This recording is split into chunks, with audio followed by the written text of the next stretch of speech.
Shalom, all praise, glory, and honor to Yahweh, by Hashem Yahweh Shai. Double honors to the apostles and elders of Great Millstone, and may peace and blessings, salutations to the hopeful elect. All right,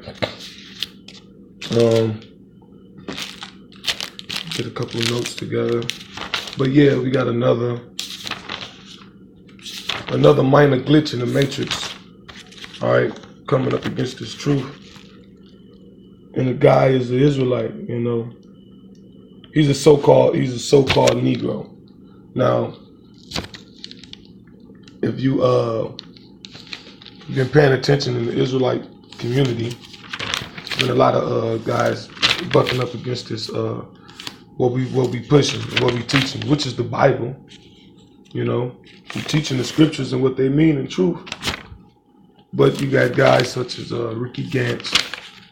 You got Sean, Steven Anderson, Tyler Baker, James White, and now you got a guy, matter of fact, let me get him. I don't know this guy's name.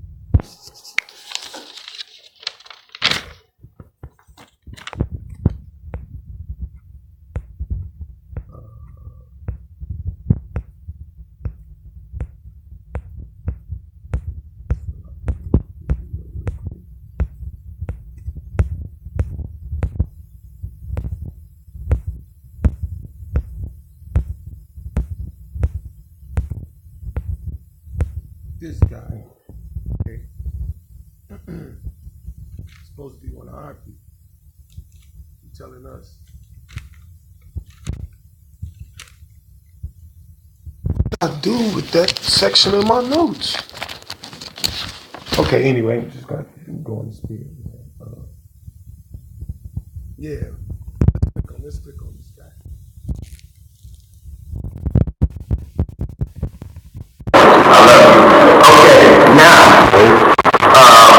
Yes, I am ready. Think. If I have my mind. But I don't have my mind. Which one?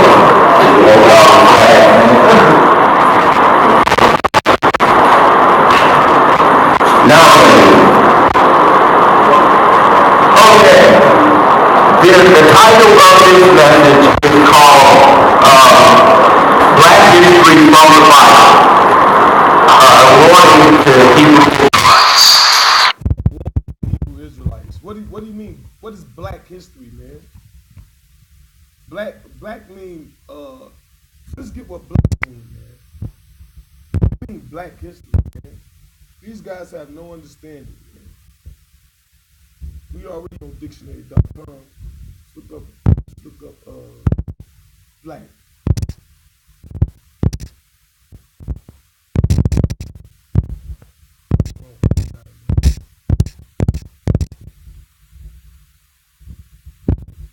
To the point. Gloomy, pessimistic, dismal, deliberately harmful, inexcusable, man. Threatening, ill, sullen. Okay? All those negative connotations with the word black. What are you talking about? Black history, man. Ain't no such thing. Yeah, there is a dismal history of the so-called white man, the Edomites. Their history is dismal. Come on, man. It's time off all that black stuff, man.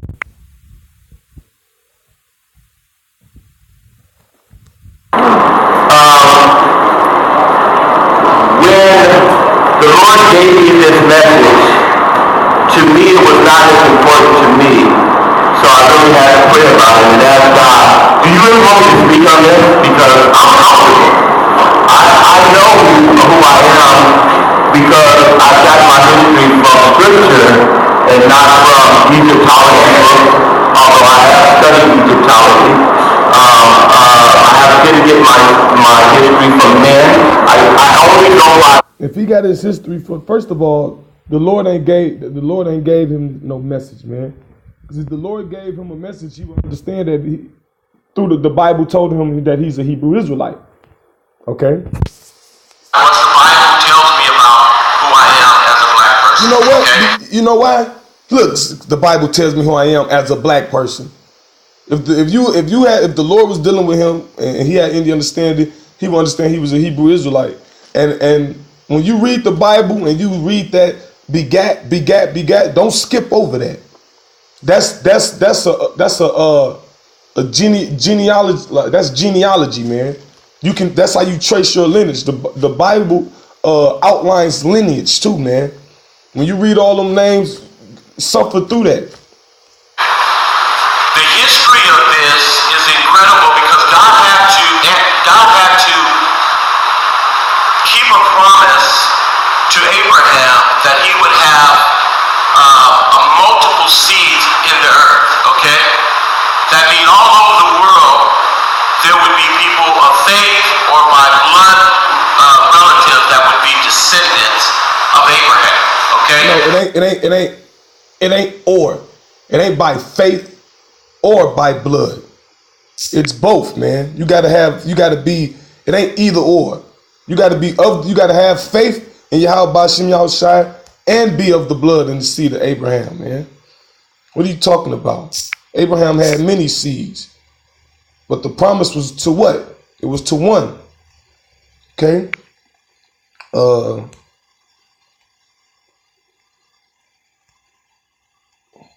Galatians 3, man.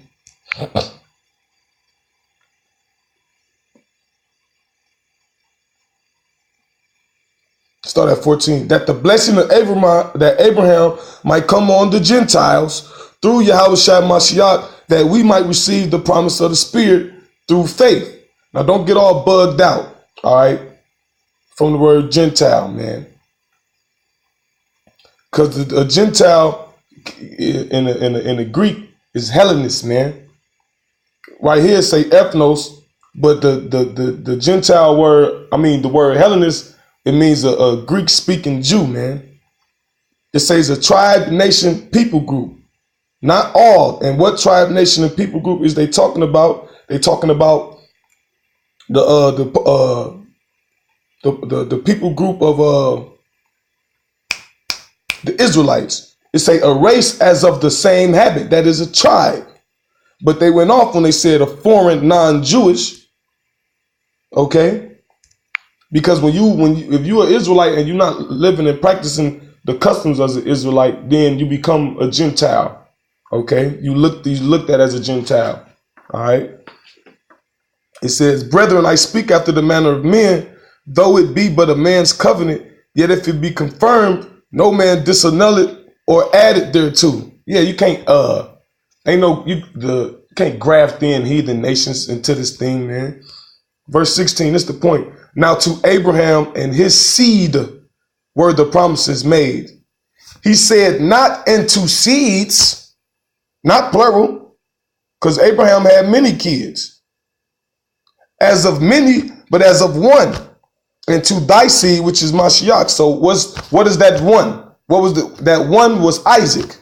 Okay.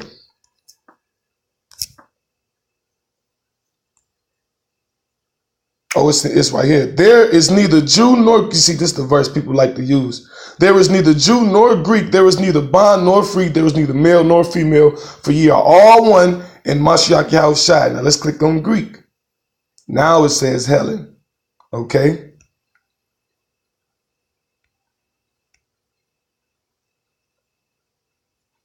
See, they go off. The original definition of Helen is Greek speaking Jew. They keep, and see, because the so-called white man know this truth coming out, so he trying to change things, man.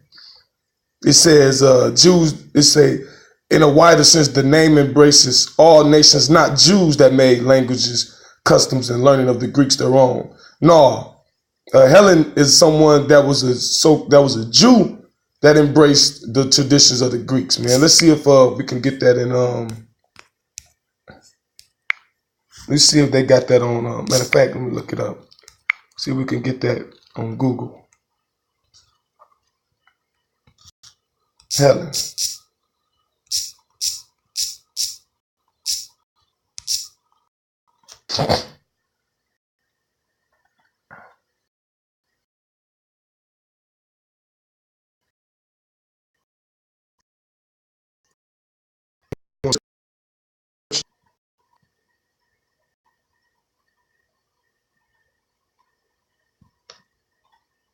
Search, man.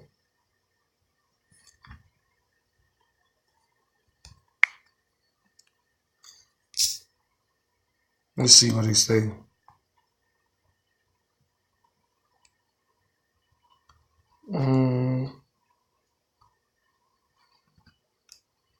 Type in Greek-speaking Jew.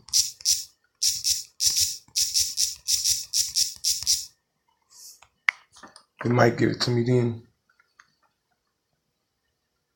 Here it goes. Strong's, a Hellenist, a Grecian Jew, a Greek-speaking Jew. That is one who can speak Greek only and not Hebrew. Because you had a lot of people around that time when they became Hellenized, they was Israelites, you know, they was Jews, but they didn't practice, they didn't live life as a Jew, they didn't speak the language, man. That's why I say a Grecian Jew, a Greek-speaking Jew. That's what that scripture mean when it said Hellen.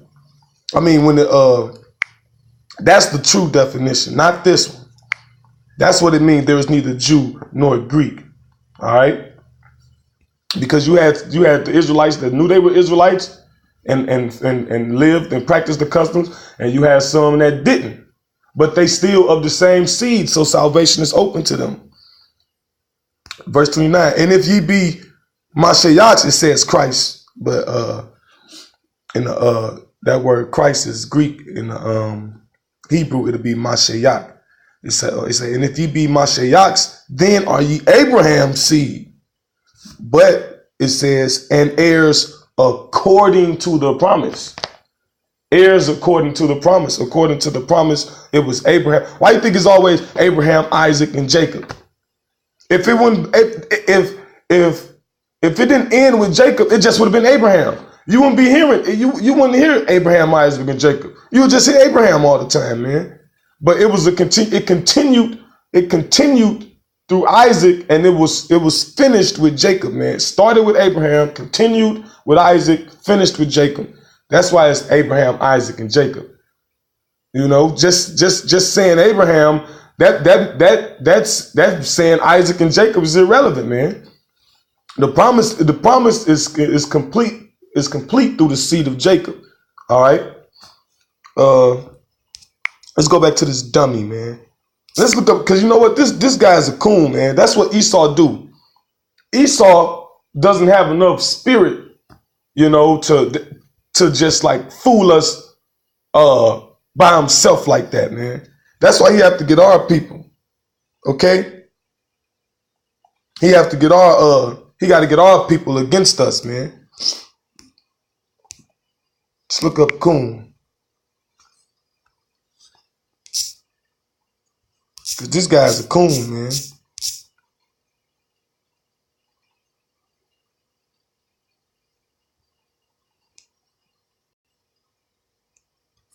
They ain't got enough. A rustic or undignified person. See some synonyms for coon, man. They say a derogatory term for a black person.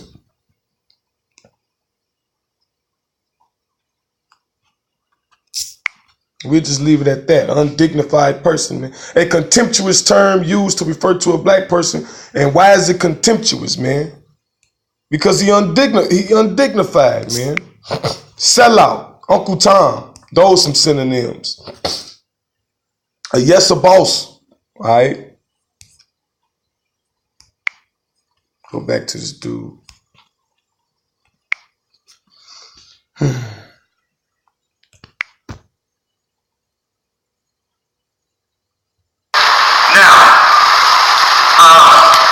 Before you talk about black history in the Bible, the first thing you have to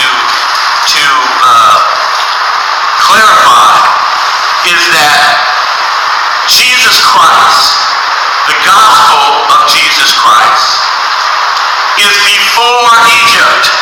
That's true. You guys not shocked? It's amazing that some people are not shocked. They think that all history began in Egypt.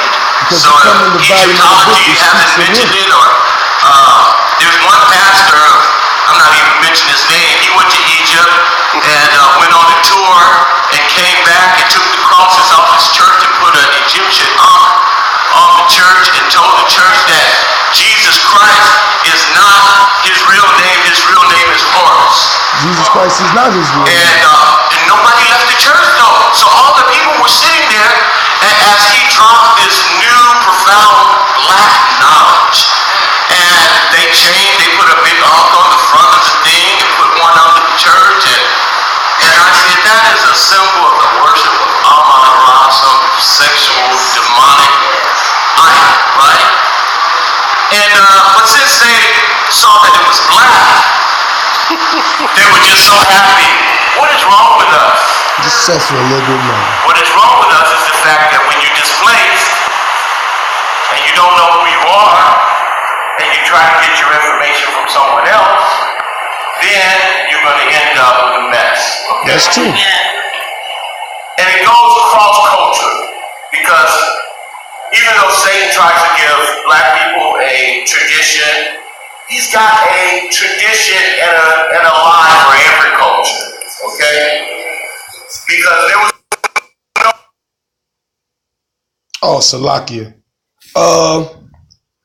You know what, man? I'm just gonna get into it, man. I wanted to show that guy, and but I'll just I actually wrote down some things he said. Salakia, let me go and get it. This guy said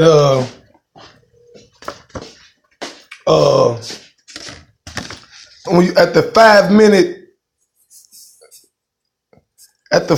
minute and around 50-second mark, this guy said no nation has the truth on how to have a relationship with God, meaning, you know, God, he's with the Most High.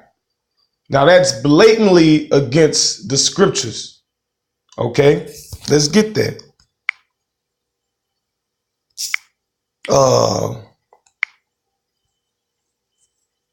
We're gonna get a couple of them real quick.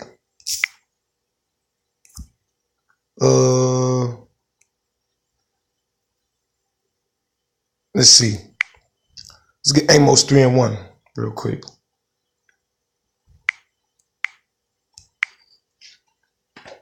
It says, hear this word that Yahweh, it says Lord, but it's all caps, so it's Yahweh. All right. Yahweh is the name of the Most High, the Father, you know, the spirit that has no beginning and no end, the Ancient of Days. It says, has spoken against you, O children of Israel, against the whole family which I brought up from the land of Egypt, saying, you only have I known of all the families of the earth, therefore I will punish you for all your iniquities. So it said we the only family that the Lord known of all the earth. So the Israelites have a relationship with the Most High. What does the word known mean? To know, learn to know, to perceive, to find out, to distinguish, to know by experience, man.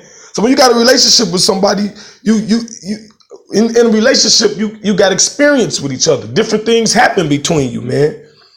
Acknowledge, consider, to know, be acquainted with. That's a relationship, to be acquainted with, man. All right. Acquaintance. All right. Boom. And how did the Lord make him? How do we meet the Lord, man? How did he make himself known to us, man? Through his ways. You know, when you got a relationship with somebody, you know they likes, they dislikes. All right. You got to understand it on their mind, you know. I'll just start at verse 6. This Deuteronomy 4:6 is talking about the statutes. Matter of fact, I'll start at 5. It says, behold, I have taught you statutes and judgments, even as Yahweh, my power. It says God, but God just means power. God is not a name. Okay, God is just a title. It just means power. It says, even as Yahweh, my power commanded me that ye should do so in the land whither ye go to possess it. Keep therefore and do them, for this is your wisdom and your understanding in the sight of the nations, which shall hear all these statutes and say, surely this great nation is a wise and understanding people. Okay, so the Lord made his likes and dislikes known to us through these statutes, laws, and commandments, man. That's why it says, you only have I known, because he gave them to Israel. What do you mean? That was the scripture saying, if they speak not according to this word, there's because no light in them. The Bible didn't say the Lord didn't know us, man, or that the Lord didn't know anybody. So nobody be sitting in there listening to that dude. Okay.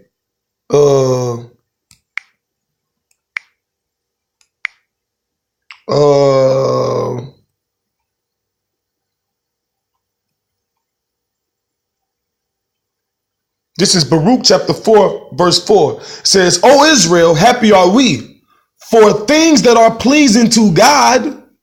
It's the Most High. It says God, but it should be the Most High. For things that are pleasing to the Most High are made known to us. So that's plain, man. That cut what that dude said, man. At the 5 minute and 50-second mark, no nation has the truth on how to have a relationship with the Most High. But this scripture says Israel did. It was made known to Israel through the statutes, laws, and commandments, the prophecies, the judgments. Okay. What he said, at the 8:20 mark, he brought up hell. He said, if you ain't following what he's saying, then you're going to be doomed to hell. Now, you can research this yourself. Hell is a Catholic doctrine that was made up to scare people into paying tithes, man. I read it in a book, man. It was like a expose on the Catholics, man. It was when they started it, it got so deep because at first it was only extended to like it was like a rich people thing, But the church furthered it to the poor too. Like, wait a minute, we could get money from everybody with this. Then it got so bad where people was paying tithes for their dead relatives, for them not to be in hell. All right, so that's a scheme, man. It's a fear tactic, man.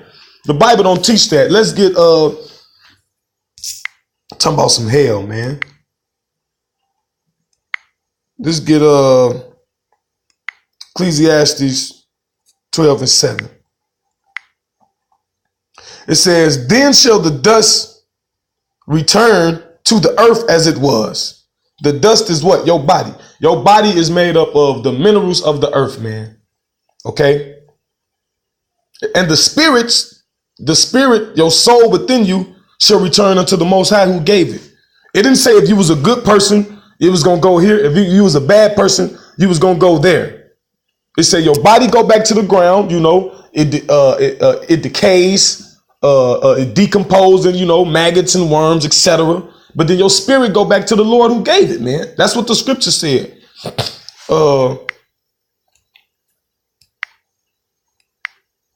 Job 3. Okay, start at 16. This is Job chapter 3, verse 16. Or as in hidden untimely birth, I had not been as infants which never saw light. So Job just basically like, man, I should have just died from the womb. All right. And there the wicked cease from troubling, and there the weary be at rest. Okay. So he talking about his spirit going to a place where the wicked cease from troubling. Because if you were just a gangster, or a killer, or a robber, and you die, then you go to a place where you cease from doing that, and the weary be at rest. You know what I'm saying? You working tired, you know what I'm saying? Got feet hurt. You just weary all the time, worn out, drained out. You go there too, and you at rest. It say there the prisoners rest together. They hear not the voice of the oppressor. The small and great are there, and the servant is free from his master. Okay. It says, wherefore is light given to him that is in misery, and life unto the bitter in soul. So it said the wicked, the weary, the prisoners, the small and the great, everyone goes there, man, when they die, man. The scripture said the spirit goes back to the Ecclesiastes 12:7. Then shall the dust return to the earth as it was, and the spirit shall return unto the Most High who gave it. Okay. So you go, you all, no matter, no matter what you was doing in life, you go back, man. Now, talking about some hell. Let's go to Amos 9:2.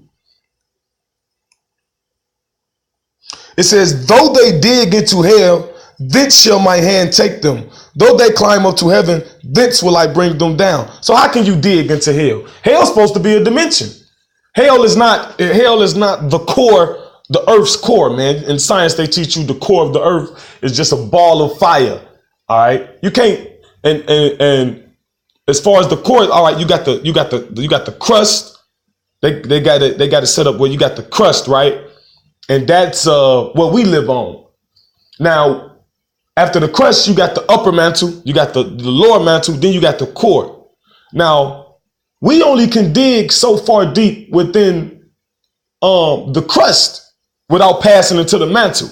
So how you gonna dig into hell, man? You can't. What he talking about, the scripture says, though they dig into hell. So that's saying there's people digging into hell.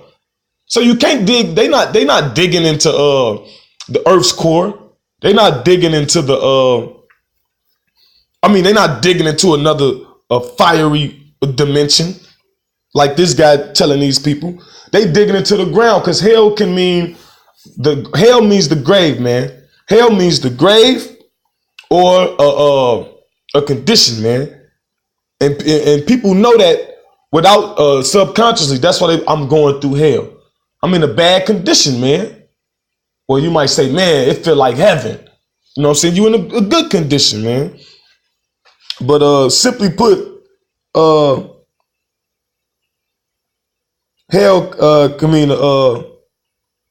subterranean retreat, man. Because that's what people doing, man. You know, bunkers, underground bunkers. So the elites that try to escape the coming destruction, they're gonna be snatched out of them underground bunkers, man. That's what that hell is. The grave. They digging into the earth to hide, man. Or though they climb up to heaven trying to go out of space, that's where he gonna bring them down from, man. I got what's this? Job, the 3rd chapter, 1 Samuel 28. Okay. I think I got some in let me see. 1 Samuel 28. Let's get that.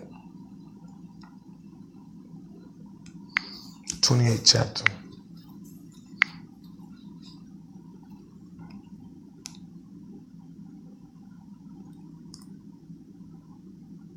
Okay, this is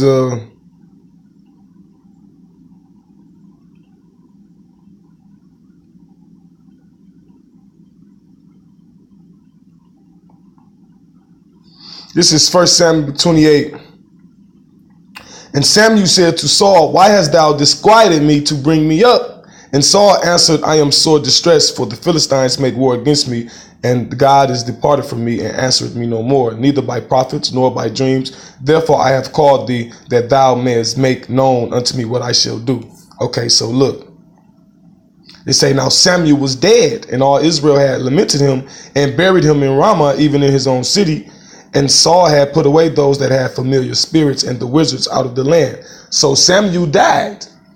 But the Lord wasn't dealing with Saul no more. When you read this account, I'm just going to run over it. He wasn't dealing with Saul no more. He wasn't answering him, his dreams. He wasn't answering him by prophets, nothing. So he went to go seek somebody that was familiar with spirits. Somebody that, do divination, a sorcerer, a witch, to bring up Samuel. That's why Samuel said, why have thou disquieted me? So he was at rest. He was in the spirit world at rest, which we read in Job, the 3rd chapter. You know what I'm saying? There the weary are at rest, the wicked cease from troubling. He was in the spirit, he was in the spiritual world. So she brought him back up, man. Okay. That was just an example I had. Talking about some hell, man. Let me see. Revelations 20:14. See, people don't read the Bible, man. So you gotta Man, somebody tell you something, man, you got to search it out, man. People will tell you anything. This is Revelation 20, verse 14. It says, and death and hell were cast into the lake of fire. This is the second death. So if hell supposed to be a place of eternal torture and torment and fire, how can you destroy fire with fire, man? How you gonna stop fire with fire, man? Come on, man. How you gonna cast hell into the lake of fire? If hell's supposed to be a place of weeping and gnashing in teeth and eternal torment. No, but this scripture is saying that the condition of hell is going to be cast into the lake of fire, man. You know, when these prophecies come to pass, our people ain't going to be at the bottom no more, because we the one going through hell. We the one that ain't got no assurity of our life, man. Okay? Just to hit the point, you can't. The scripture said that hell was going to be cast into the lake of fire. All right?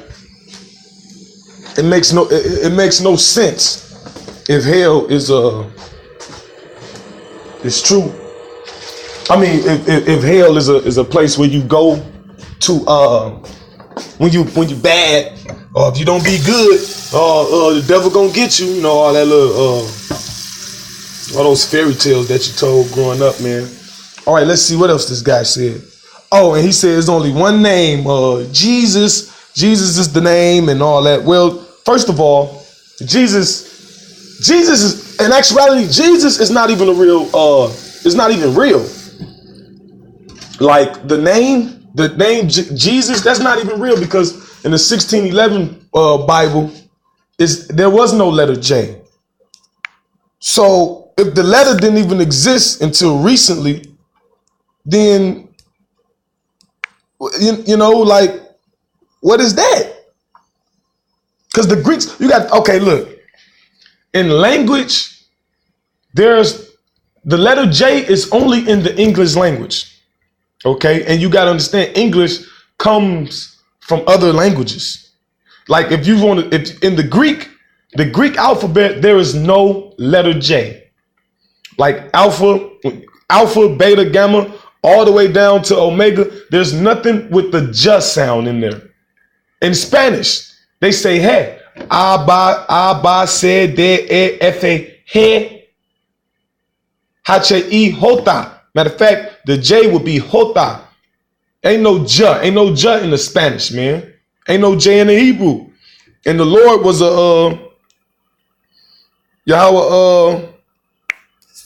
Yahweh Shai was Hebrew, man. So ain't no J in Hebrew. Let's see, people, you gotta search stuff, man.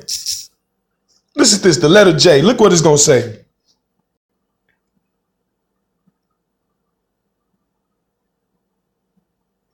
It says,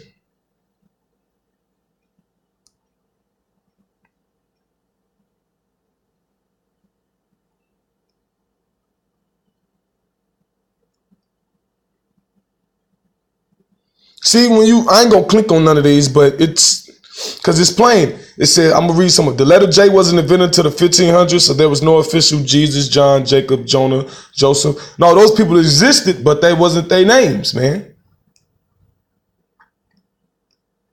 Okay? I understand that the letter J is relatively new, perhaps 4,500 years old. People are making jokes, but in the 1600s, men actually went to their death for the sake of this letter. In the mid-1600s, the letter J wasn't invented until 1600. Okay, so there you have it, man.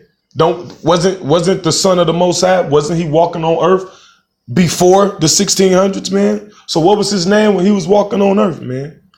Everybody's saying Jesus. You got white people worshiping Jesus, Chinese people, so-called white people and so-called Chinese people worshiping Jesus.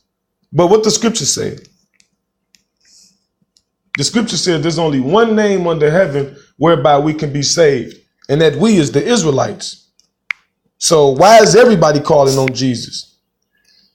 When you read in the Bible, the accounts of the other nations coming across our power, they were saying the power of Israel will destroy us. They were scared of the power of Israel.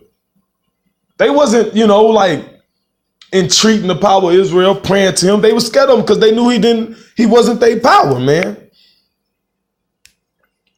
Malachi 1:14, man. But cursed be the deceiver which hath like a male and voweth and sacrificeth unto Yahweh Ba'ashem Yahushai a corrupt thing. For I am a great king. The Most High is a great king, man, said Yahweh of hosts. And my name is dreadful among the heathen. Who are the heathen? The other nations, man. The nation people, usually of non-Hebrew people, of descendants of Abraham, of Israel. So anybody outside of Abraham, Isaac, Jacob's name was changed to Israel. You a heathen, man.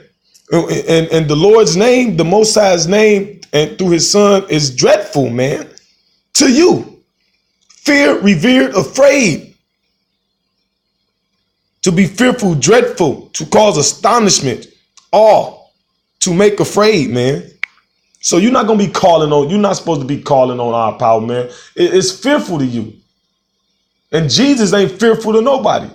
Because when you hear the name Jesus, you think of a soft-spoken, so-called white man. And that's not how the Bible described the Son of the Most High, man, Yahweh Shai.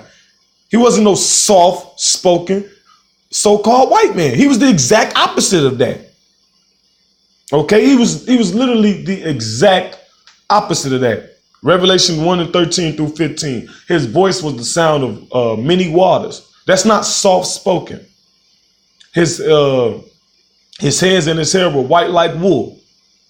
Okay, his feet was as bronze as if it burned in a furnace. That is the exact opposite of the depiction of Jesus, man. So the Bible don't corroborate what we think and feel about Jesus, man, so-called Jesus, man. Well, I'm gonna have to cut this short. Yahweh Ba'ashem Yahushai Ratazah, I'll be able to get back to it. But until then, I hope this lesson was edifying. I say Shalom, Yahweh Ba'ashem Yahushai Barakathum to the sincere Akim out there. Shalom.